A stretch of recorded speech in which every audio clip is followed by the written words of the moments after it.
Besarnya kenaikan tunjangan bagi anggota DPR RI kini ramai menuai sorotan publik. Wakil Ketua DPR Adis Kadir bilang, gaji anggota DPR 2024-2029 tidak naik, kecuali kenaikan tunjangan seperti beras dari 10 juta menjadi 12 juta rupiah. Selain itu juga ada tunjangan transportasi atau bensin dari 4 sampai 5 juta menjadi 7 juta rupiah. Menurut Adis Kadir, harga beras dan bahan pangan pun memang sedang mengalami kenaikan, sementara gaji anggota DPR tidak naik selama sekitar 15 tahun. Dapat 12 juta dan ada kenaikan sedikit dari 10 kalau tidak salah. Tunjangan-tunjangan lain juga ada kenaikan sedikit-sedikit. Bensin itu sekitar 7 juta yang tadinya kemarin sekitar 4 juta 5 juta sebulan, walaupun mobilitas daripada kawan-kawan Dewan lebih dari itu setiap bulannya. Jadi kalau dulu gaji kawan-kawan itu terima total bersihnya sekitar 58, mungkin dengan kenaikan gaji tidak naik ya, saya tegas sekali gaji tidak naik, dengan kenaikan tunjangan makan disesuaikan dengan indeks saat ini, mungkin terima hampir 69, hampir 70-an. Berdasarkan surat edaran Sekretariat Jenderal DPR tahun 2010 dan juga tahun 2024, anggota DPR juga sebelumnya sudah mendapatkan sejumlah tunjangan di luar gaji pokok. Tunjangan melekat seperti tunjangan jabatan, tunjangan suami atau istri atau anak, hingga tunjangan pajak penghasilan, totalnya sekitar 15 juta rupiah. Ada juga tunjangan lain seperti tunjangan kehormatan, komunikasi hingga bantuan listrik dan telepon mencapai 34 juta rupiah, sementara tunjangan rumah mencapai 50 juta rupiah. Wakil Ketua Komisi 3 DPR Ahmad Saroni merespon soal tunjangan DPR yang belakangan ini menjadi sorotan publik. Saroni bilang, tunjangan rumah 50 juta rupiah justru lebih efisien daripada anggota DPR mendapat fasilitas rumah dinas. Karena biaya perawatan itu tak terhingga.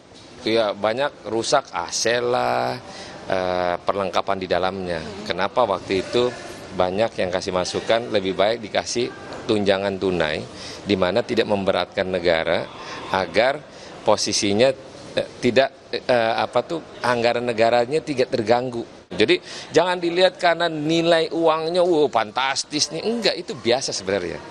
Cuman kan ada orang yang nggak senang, gila DPR semau-maunya gitu, dapat duit seenak-enaknya ngelakuin hal enggak. Kita orang adalah perwakilan yang dinamai adalah pejabat publik yang juga digaji oleh masyarakat, uangnya pasti kembali ke masyarakat.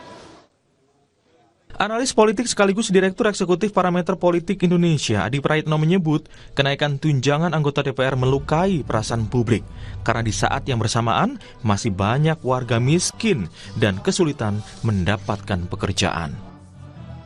Yang kedua tentu saja adalah soal di tengah efisiensi yang dilakukan oleh pemerintah, di tengah pengetatan anggaran yang terjadi di mana-mana, tunjangan-tunjangan yang diberikan kepada yang mulia anggota dewan dalam banyak hal ini mengkonfirmasi betapa ada disparitas yang cukup jauh antara pendapatan yang dimiliki oleh anggota dewan dengan rakyat yang ada di bawah. Di tengah efisiensi yang ditetapkan pemerintah saat ini, kenaikan tunjangan DPR yang cukup fantastis dibutuhkan pertimbangan yang jelas bagi publik. Masyarakat sebagai pemilik suara yang mereka wakili pun tentu berharap peningkatan tunjangan anggota DPR ini diiringi dengan kinerja yang baik, menjalankan fungsinya secara maksimal, dan tidak korupsi. Tim Liputan, Kompas TV. Saudara pimpinan DPR Adis Kadir bilang gaji anggota DPR RI tidak naik selama 15 tahun lamanya. Hanya ada kenaikan nilai beberapa tunjangan saja. Tapi yang menjadi sorotan publik kemudian tunjangan rumah anggota DPR mencapai 50 juta rupiah per bulan dengan total take home pay atau gaji keseluruhan yang diterima anggota DPR per bulannya ini mencapai 100 juta rupiah. Besarnya gaji DPR ini tentu saja jadi polemik di tengah penghematan dan juga efisiensi anggaran yang dilakukan oleh pemerintah. Sudah tepatkah kebijakan kenaikan tunjangan anggota DPR ini? Pagi ini kita akan bahas dengan sejumlah narasumber. Di antaranya sudah hadir ke studio, ada peneliti dari Forum Masyarakat Peduli Parlemen atau dari Formapi. Sudah ada Bung Lusius Karus. Selamat pagi Bung Lusius. Adistia. Ya, kemudian juga ada pakar kebijakan publik, Bung Agus Pambagio. Selamat pagi. Pagi. Iya, sebenarnya kami juga sudah berusaha nih sejak malam sampai pagi ini, Pak Agus dan juga Pak Lusius untuk menghubungi sejumlah anggota DPR, bahkan ada banggar DPR untuk berdialog di pagi hari ini. Wakil-wakil rakyat kita di Senayan membahas soal bagaimana kenaikan tunjangan mereka, tapi tampaknya belum bersedia begitu ya. Tapi apa? Kita tetap harus melakukan dialog kita di pagi hari ini soal bagaimana kenaikan tunjangan wakil rakyat. Saya mengatakan wakil rakyat yang terhormat, bahkan kalau dikatakan take home pay-nya bahkan 100 juta rupiah. Bung Lusius Karus dari Formapi, Anda melihat sudah tepatkah ini dilakukan dan sejauh mana dengan kinerja anggota DPR? Sudah beriring dan juga sejalan tidak kenaikan tunjangan DPR dengan hasil-hasil kinerja anggota DPR kita yang terhormat? Ya, saya kira sih kalau kemudian dikomparasikan dengan kinerjanya itu disitulah soalnya gitu ya. Ketika kita mendengar tadi kenaikan tunjangan atau take home pay DPR lebih dari 100 juta rupiah per bulan gitu ya. Lalu kita membandingkan itu dengan apa yang kemudian diberikan oleh DPR kepada publik atau kepada rakyat gitu ya. Sebagai bukti bahwa duit yang diberikan oleh negara ke anggota DPR itu ada gunanya gitu ya. Yang kita lihat justru kenaikan tunjangan, baik tunjangan perumahan maupun tunjangan-tunjangan yang lain, itu tidak berbanding lurus dengan apa yang kemudian ditunjukkan oleh DPR melalui kinerja mereka gitu ya. Saya melihat yang paling mudah itu di pelaksanaan fungsi legislasi gitu. Di tahun 2025 ini DPR itu punya target RUU prioritas berjumlah 42 RUU gitu ya. 42 RUU prioritas. Betul. Yang baru dihasilkan? Betul, itu rencana targetnya. Gitu ya. Yang dihasilkan sampai sekarang itu baru satu dari 42 RUU itu gitu ya. Luar biasa. Ibu Puan kemarin memang menyebut ada 14 RUU, tapi kan kita tahu ada 10 RUU tentang kabupaten, kota, dan provinsi. Itu RUU kumulatif terbuka gitu ya. Jadi yang betul-betul kemudian jadi politik legislasi DPR itu yang bisa dihasilkan di 8 bulan pertama tahun 2025 ini baru satu RUU, yaitu revisi Undang-Undang TNI. Itu pun prosesnya kita tahu semua, substansinya juga sedang diuji di Mahkamah Konstitusi. Jadi di pelaksanaan fungsi legislasi saja kenaikan tunjangan ini tidak menunjukkan ada korelasinya gitu ya, bahwa semakin tunjangan ini diberikan kepada DPR dengan angka yang cukup fantastis, kemudian banyak tunjangan lain juga yang ikut naik seperti tunjangan beras, bensin dan lain sebagainya. Jadi ada banyak sekali subsidi yang kemudian diterima oleh anggota DPR dengan jumlah yang fantastis, tapi saat yang sama mereka tidak bisa membuktikan ke publik bahwa tunjangan-tunjangan itu punya dampak pada kinerja mereka. Yang justru kita lihat tunjangan yang semakin meningkat atau bertambah itu membuat mereka malas, membuat mereka manja gitu ya. Karena kan kemanjaan, kemalasan itu yang kemudian bisa dijelaskan dengan hasil hanya satu dari 42 RUU itu yang bisa disahkan di 8 bulan pertama tahun 2025 ini. Termasuk gitu. Juga yang jadi sorotan adalah ada tunjangan rumah kalau tidak salah. Betul. Merupakan dana kompensasi begitu ya. Karena memang perumahan di Kalibata memang tidak bisa ditempati begitu ya. Kemudian ada tunjangan beras. Jadi menurut Anda ini sangat tidak berkorelasi dengan kinerja DPR yang dari 42 targetnya begitu ya, RUU prioritas tahun baru 2005. Satu yang dihasilkan. Yang disahkan oleh DPR. Ya betul, saya kira tunjangan perumahan itu juga sejak awal saya kira kita sudah menolak ya. Sejak diusulkan di akhir tahun 2024 lalu, tunjangan perumahan yang akhirnya baru ketahuan jumlahnya 50 juta gitu ya. Sebelum-sebelumnya kan diperkirakan tunjangan perumahan ini hanya 30 sampai 50 juta dibilang waktu perencanaannya. Setelah kemudian rencana itu heboh ditolak oleh publik di akhir tahun 2024, tidak kedengaran lagi apakah ini kemudian jadi diberikan ke anggota DPR atau tidak gitu ya. Ternyata di 1-2 hari terakhir ini baru terkonfirmasi gitu, rumah dinas yang ada di Kalibata dan Ulu Jami itu sudah dikembalikan kepada negara. Sebagai gantinya kemudian DPR atau anggota DPR itu menerima tunjangan pengganti rumah dinas sebesar 50 juta per orang per bulan. Itu kalau dihitung setahun DPR itu menghabiskan sekitar 1,7 triliun gitu ya untuk tunjangan perumahan bagi anggotanya. Dan ada yang kemudian membandingkannya itu kalau dana segitu dipakai untuk menggaji guru, itu bisa menggaji guru atau dosen sampai 36.000 gitu. Tentu itu angka yang sangat fantastis gitu ya. Jadi ada 36.000 guru yang bisa dihidupi oleh dana yang kemudian dipakai oleh DPR untuk tunjangan perumahan mereka. Apalagi seperti yang saya katakan tadi, sudah diberikan fasilitas mewah-mewah, mahal gitu ya. Tapi kemudian tidak berkorelasi dengan kinerja yang ditunjukkan. Itu sungguh menyakitkan. Apalagi kita tahu sendiri ada banyak sekali situasi yang membuat kita kemudian rasa prihatin belakangan ini gitu ya. Cerita terakhir bagaimana seorang anak di Sukabumi yang akhirnya meninggal dunia gitu ya karena cacingan gitu ya. Itu sesuatu yang sangat ironis. Gitu. Kita bicara soal dana yang diterima oleh anggota DPR, dana sia-sia jadinya gitu ya. Karena kemudian tidak ada dampaknya gitu, ya, untuk apa yang kemudian bisa ditunjukkan DPR kepada publik. Gitu. Saya ke Pak Agus Pambagio. Pak Agus, dari kacamata Anda sebagai pakar kebijakan publik begitu, sudah tepatkah kemudian pemerintah begitu ya menaikkan tunjangan untuk para anggota dewan kita yang terhormat di Senayan di tengah begitu ya, kita tahu pemerintah pusat katanya mau efisiensi, katanya efisiensi anggaran, katanya keuangan fiskalnya lagi diperketat begitu ya, bahkan belanja daerah juga lagi dibatasi. Kok sedikit kontradiktif ya? Ini bukan kontradiktif, ini sih gila ini. Ini kebijakan gila menurut saya. Karena begini loh, masyarakat itu sedang ditekan di daerah-daerah, saya baru kembali dari daerah-daerah yang meskipun bukan anggota DPR. Itu mereka kesulitan karena dana imbangan, dana dari pemerintah pusat itu tidak ada lagi. Banyak bekas bencana tidak bisa diapa-apakan yang di Kabupaten Luwu dan sebagainya. Itu kan banjir, terus batu-batu, sekarang kalau hujan sedikit banjir tidak bisa dan dana APBD itu 50% habis buat gaji. Karena ada beban CPNS, beban P3K dan sebagainya. Jadi menurut saya anggota DPR itu bukan untuk jadi anggota DPR itu tidak bisa orang miskin kan. Jadi ngapain dikasih? Ini sama saja ngasih bansos ke anggota DPR kan begitu. Ya beli bensin kalau dia bisa beli mobil harganya 2-3 miliar, kenapa harus dikasih subsidi bensin? Mereka dana-dana ke daerah, dana-dananya sudah banyak sekali. Tadi 100 juta itu hanya baru sebagian kan? Ya. Kan banyak sekali dana yang dia bisa pakai. Dan mereka bukan orang miskin sekali lagi. Kalau begini, saya khawatir ini teman-teman buruh, teman-teman nakes, teman-teman guru yang kemarin katanya dihina oleh Menteri Keuangan, itu bisa menagih jatah saya mana karena mereka miskin. Mereka kan tidak sekaya anggota DPR. Untuk jadi anggota DPR harus kaya. Perkara duitnya dia ngutang dari mana itu urusan pribadi kan. Nah ini yang menjadi persoalan. Kebijakan ini sangat tidak populer dan menyesatkan masyarakat karena semua disuruh berhemat. Tetapi ini yang justru harus memikirkan kita hidupnya nyaman. Sudah nyaman kok.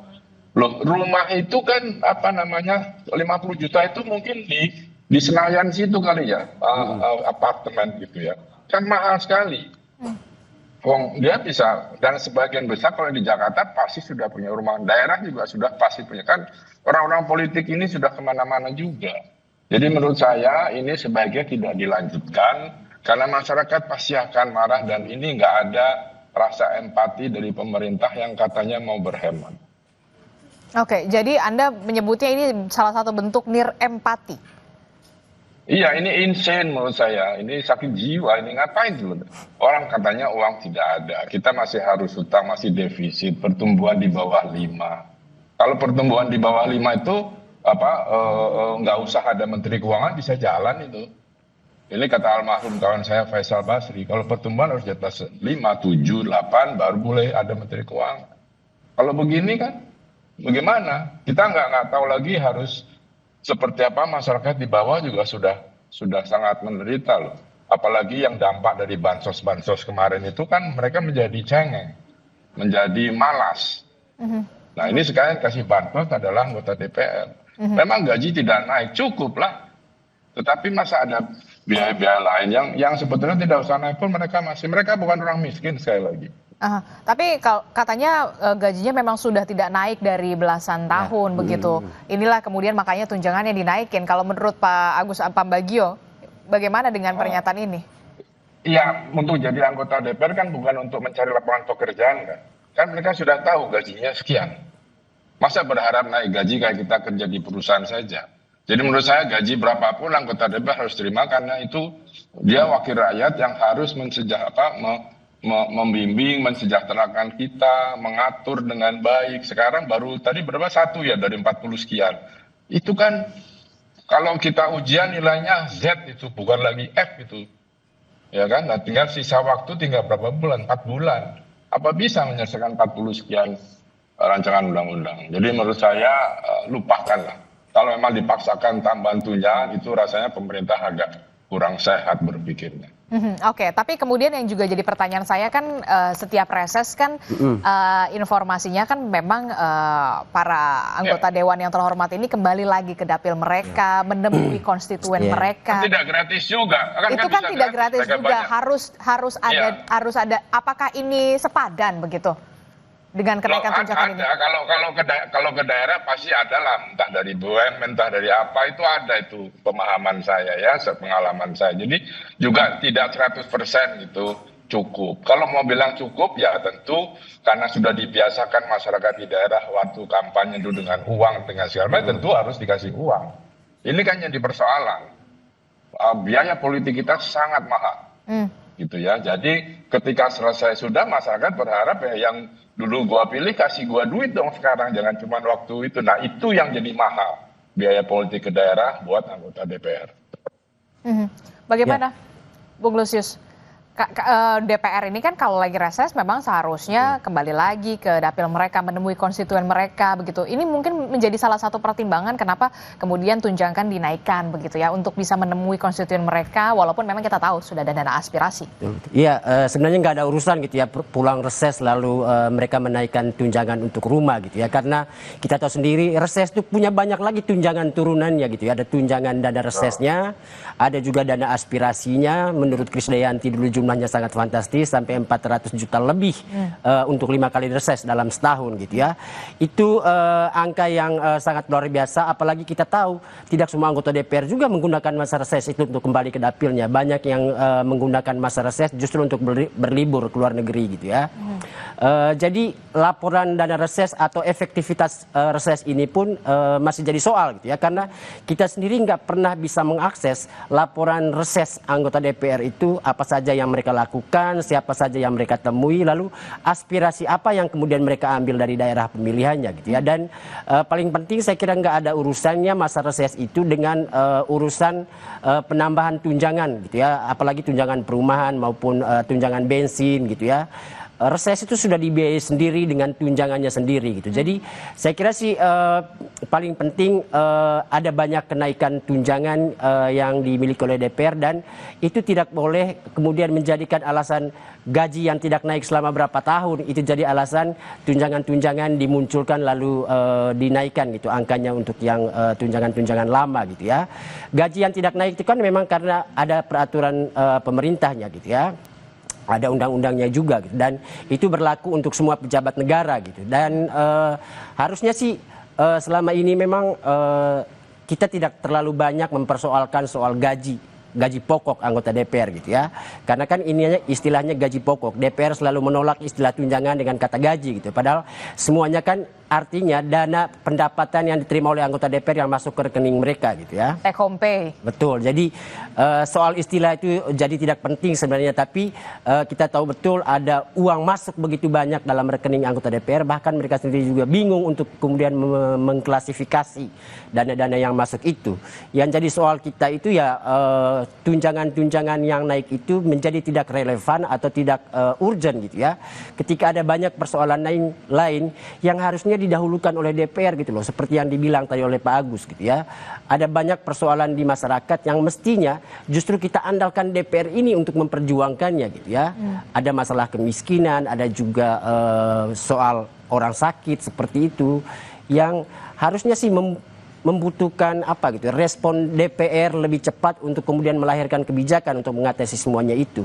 Yang kita saksikan kebanyakan fasilitas dan tunjangan yang diterima oleh DPR seperti yang saya katakan di awal, yang membuat mereka jadi obesitas gitu, jadi malas gitu ya untuk kemudian bekerja gitu. Dan itu yang kita tidak harapkan sebenarnya dari tunjangan-tunjangan ini. Oke, bentuk transparansi apa yang bisa dilakukan oleh DPR begitu ya untuk bisa memberikan lagi, dalam arti kata begini, ini loh tunjangan-tunjangan ini kita gunakan lagi untuk ini, kembali lagi ke masyarakat. Selama ini apa yang bisa dilihat dari DPR? Apakah ada transparansi soal itu? Tapi jangan dijawab dulu, Bung Lusius Karus. Nanti kita akan temukan jawabannya usai jeda. Tetaplah bersama kami di Sapa Indonesia Pagi.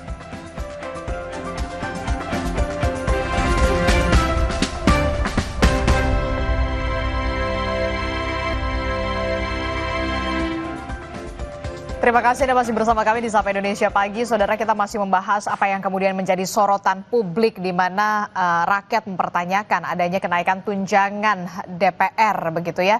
Sebelum kita lanjut dalam dialog kita, kami akan ajak Anda menyimak pernyataan Sekjen DPR Indra Iskandar yang tadi malam saudara hadir dalam program Sapa Indonesia Malam. Iskandar bilang, tunjangan rumah dalam bentuk tunai jauh lebih efisien dan terjamin dari segi akuntabilitas ketimbang fasilitas rumah yang dikhawatirkan bisa berpotensi terjadinya penyimpangan.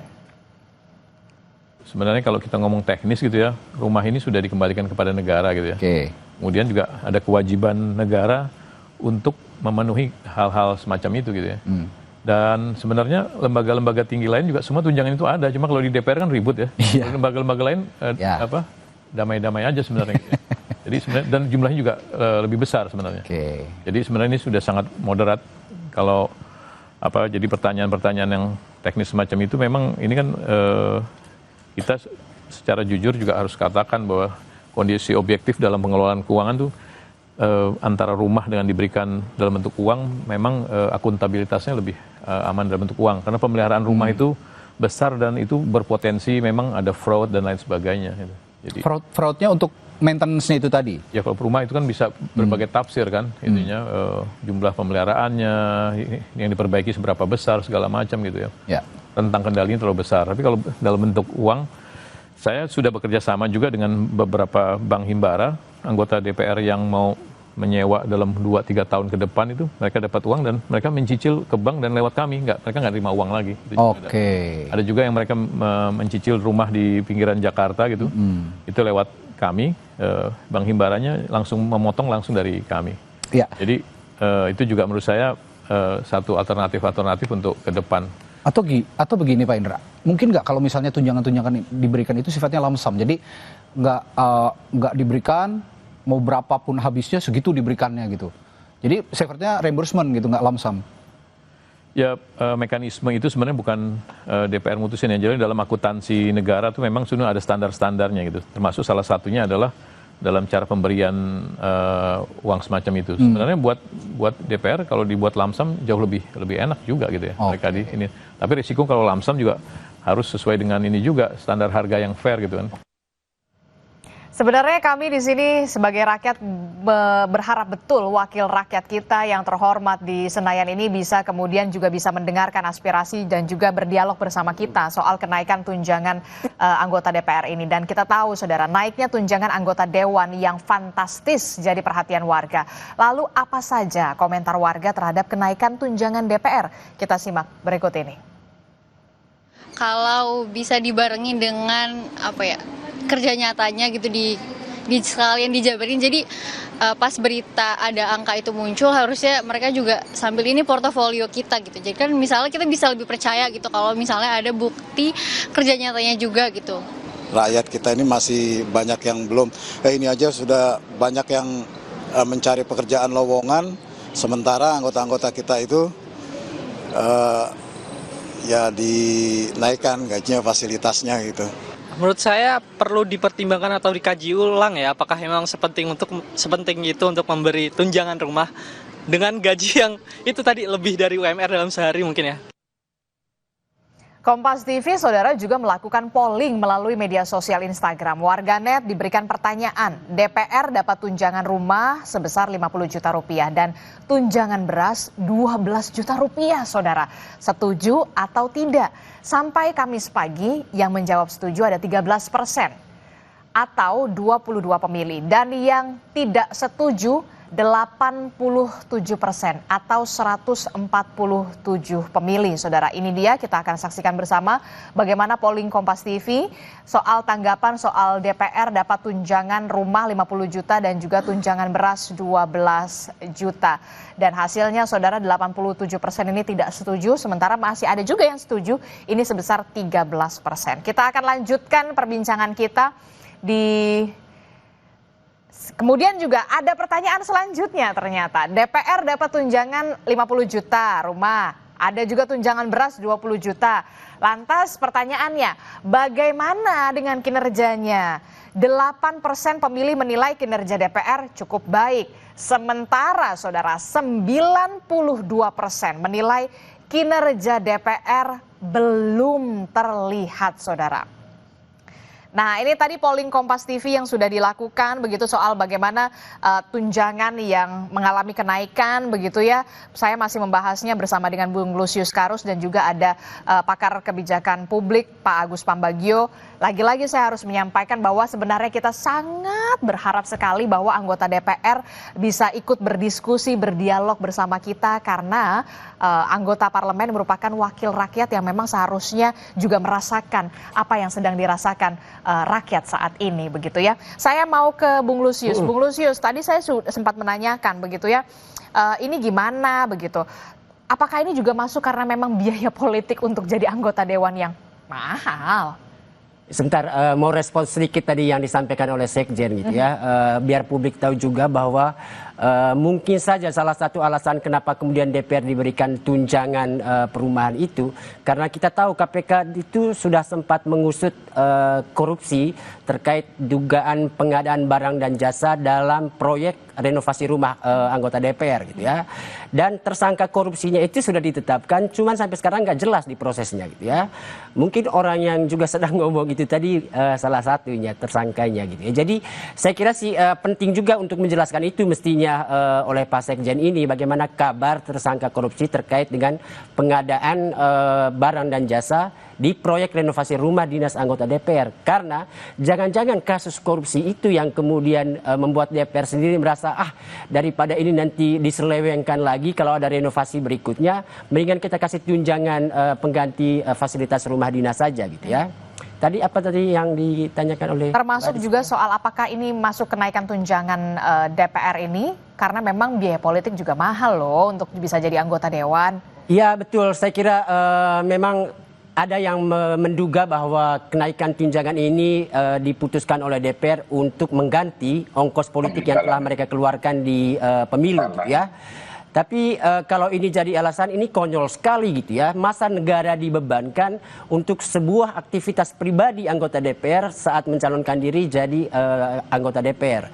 Kan proses pencalonan itu atas inisiatif pribadi. Juga kampanyenya itu juga dibiayai oleh diri sendiri. Jadi mestinya tahu dong atau punya persiapan dong kalau mau maju sebagai calon anggota DPR. Kenapa kemudian negara yang harus dibebankan saat dia sudah terpilih gitu untuk mengganti uang-uang yang dia sudah keluarkan saat masa kampanye. Saya kira ini tidak relevan gitu ya kalau mau dijadikan alasan. Walaupun kita tahu pasti ada urusannya dengan urusan mengganti ongkos politik yang telah dibuang itu gitu ya. Kenapa kemudian DPR mencari banyak cara untuk memastikan ada tambahan pundi-pundi masuk ke rekening pribadi mereka. Oke, termasuk juga ini sebenarnya tadi juga ada suara rakyat ya, begitu tadi kita sudah melihat suara warga yang mengatakan perlu loh dikaji ulang. Nah, kalau dari pakar kebijakan publik dari kacamata Anda Pak Agus Pambagio, perlu tidak untuk pemerintah pusat mengkaji ulang soal kenaikan tunjangan anggota dewan ini? Kalau masih berpikiran jernih perlu. Karena situasinya gini loh, kita ini semua ditekan supaya berhemat. Di daerah juga sementara kita di pusat ya turunlah gitu. Nggak usah lah itu dulu. Ini secara psikologis kan mengganggu masyarakat. Kita sudah susah. Tapi mereka yang memikirkan kita tidak bekerja dengan baik. Artinya gini, coba DPR panggil seluruh yang komisi-komisinya kepada juga pemerintah, partner-partnernya. Pikirkan bagaimana mengatasi krisis ini, bagaimana ekonomi kita bisa bangkit sehingga masyarakat bisa dapat lagi dana-dana anggaran dari pusat dan sebagainya, lalu guru juga bisa naik gajinya dan seterusnya, baru nanti pikir belakangan gitu loh. Jangan yang mikir dikasih dulu sementara yang hidup itu dibiarkan. Jadi menurut Anda perlu ada pengkajian ulang soal kenaikan tunjangan DPR ini? Ya, apapun alasannya, karena mereka bukan orang miskin. Kalau itu tidak naik pun tidak melarat kan. Tetapi masyarakat dana-dana tersisa, dana-dana masyarakat yang harusnya digunakan untuk pengembangan masyarakat kan sudah habis buat MBD, habis buat koperasi merah putih, dana desa dipakai tanggungannya.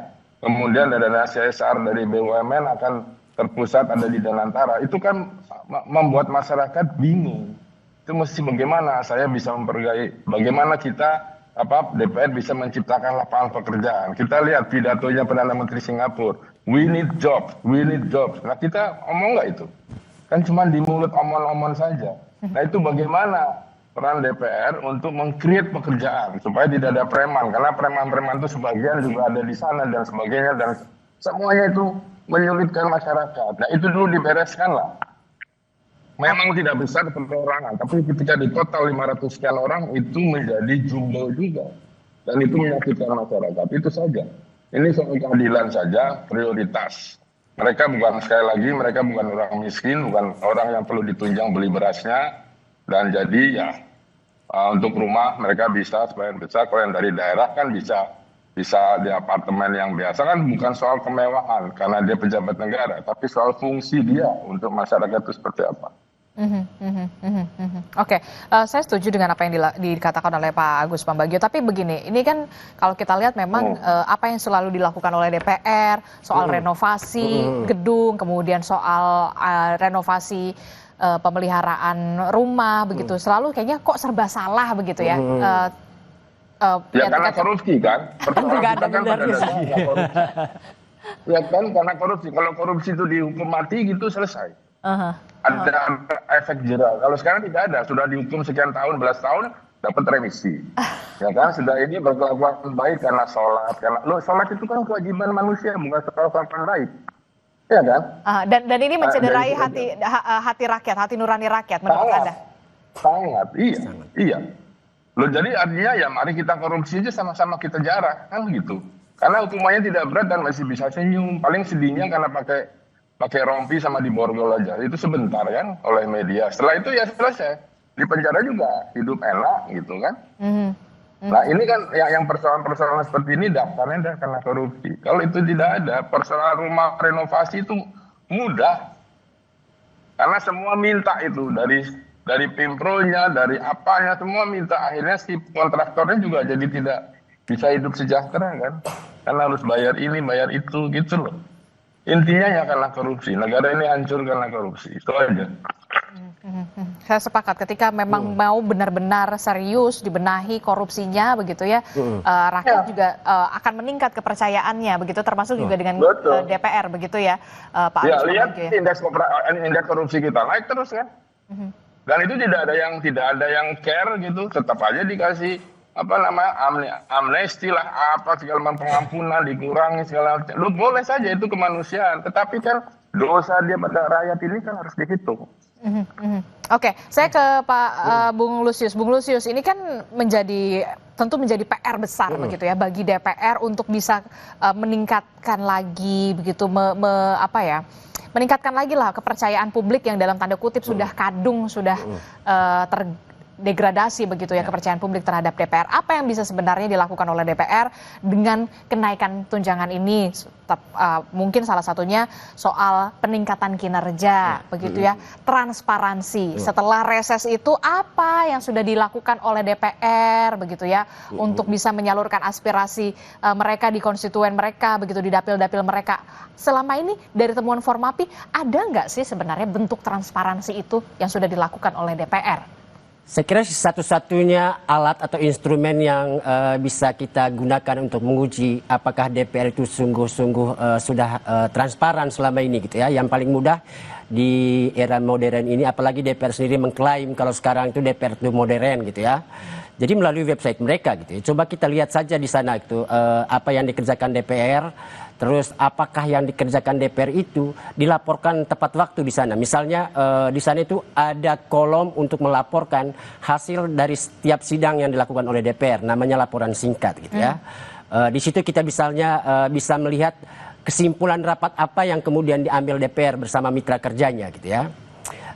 Tapi apa yang kemudian kita temukan, kolom berisi laporan singkat itu jarang sekali mengupdate secara tepat waktu gitu ya, informasi-informasi terkait dengan hasil rapat yang dilakukan oleh DPR bersama mitra kerjanya gitu ya.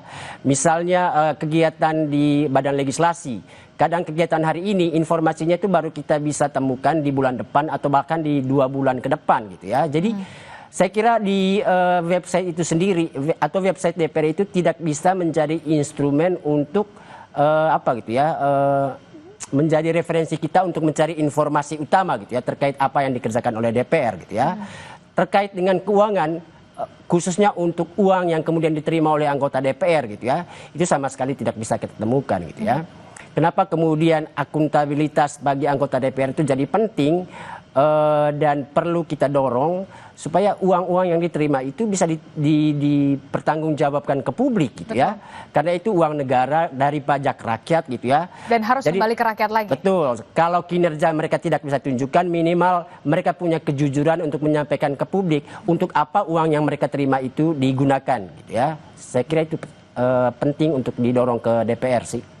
Oke, terakhir saya singkat saja ke Pak Agus Pambagio. Pak Agus, apa yang bisa dilakukan oleh pemerintah pusat untuk bisa kemudian apakah ada pengkajian ulang atau seperti apa? Singkat saja. Ya pengkajian ulang saja, karena ini masyarakat terlihat semua dan situasi kehidupan ekonomi masyarakat kan tidak baik, ya terutama di daerah-daerah. Tolong itu dikaji ulang, karena lebih banyak orang lebih membutuhkan daripada tunjangan-tunjangan untuk kawan-kawan di DPR. Oke, baik, terima kasih pakar kebijakan publik Pak Agus Pambagio telah bergabung bersama kami. Kemudian dari Formapi, Bung Lusius Karus juga terima kasih sudah membagi perspektifnya bersama kami. Tentu saja kita masih berharap bahwa memang anggota DPR bisa ikut berdialog bersama begitu nanti di program-program Kompas TV lainnya, karena memang DPR merupakan wakil rakyat. Terima kasih Bapak-Bapak, sehat selalu. Assalamualaikum, selamat pagi. Pagi. Saudara, kita ke informasi selanjutnya. Saudara, usai jeda kami masih akan ada informasi dari petugas pemadam kebakaran Kabupaten Madiun, Jawa Timur yang mengevakuasi seekor ular piton yang melilit di langit-langit kamar mandi warga. Selengkapnya hadir sesaat lagi.